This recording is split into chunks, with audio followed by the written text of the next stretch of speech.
Joe Stump, Alcatrazz interview, take one. Joe, why now for an Alcatrazz reunion? As the old saying goes, there is no time like the present. But in all seriousness, the band has quite a huge fan base that's been maintained. And as soon as we were talking about doing this, people started coming out of the woodwork excited about it. And of course, people are especially huge fans of the No Parole and Yngwie era of Alcatrazz. So when those guys got me to jump on board for this thing, it was all systems go. All right, and your favorite song on the album? Of course, I'm a little partial, but all the ones that I wrote, London 1666, The Body Beautiful, Polar Bear's a great track. I mean, Graham really knocked that out of the park on that. But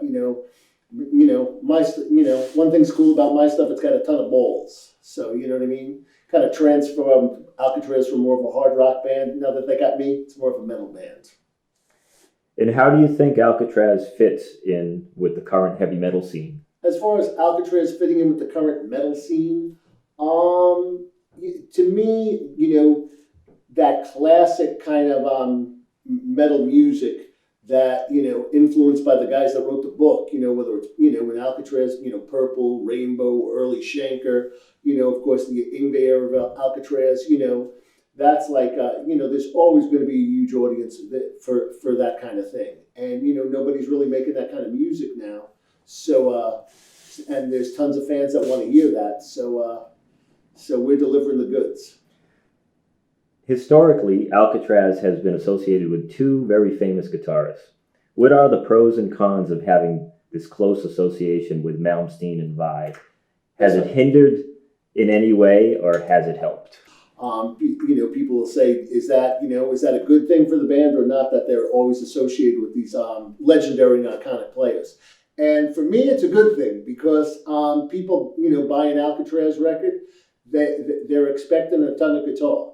You buy this new Alcatrazz record, Born Innocent, no surprise. It's like a guitar orgy. You know what I mean? Like I'm playing a ton of shit on the record.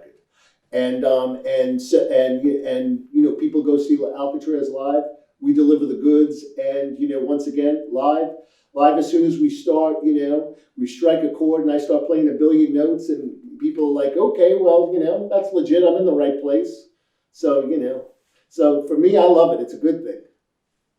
And what's it like being the new guitarist following those two guys? As my take on following Steve and Yngwie's footsteps, both of those guys, I mean, what can you say, two legends, game changers, guys that wrote the book when it comes to the history of shred, two of the founding fathers and iconic musicians. And myself, I'm not reinventing the wheel. I'm not discovering fire, but when it comes to playing this thing, I'm a badass. So you know what I mean? When you come see the band live, I deliver the goods. I play all the Yngwie stuff legit. I channel all the early Blackmore, down to earth era Blackmore stuff, as if Richie would do it with that bulldozing, badass balls rock attitude. So, live and on record, I'm delivering. So, so me, and it's a great honor to follow on, the lineage, to follow the lineage in the footsteps of, such legendary players. Is there anything else you want to add? Anything else I want to add? No, I mean, people are going to be pleasantly surprised by the new record.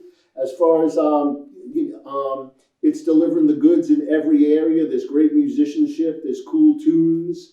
I mean, like I said previously, Alcatrazz is a leaner, meaning more, because I'm a metal dude, you know what I mean? Through and through. And, Alcatrazz has a lot more balls now that, I'm manning the guitars for this thing. So, it's not your father's Alcatrazz anymore, you know what I'm saying?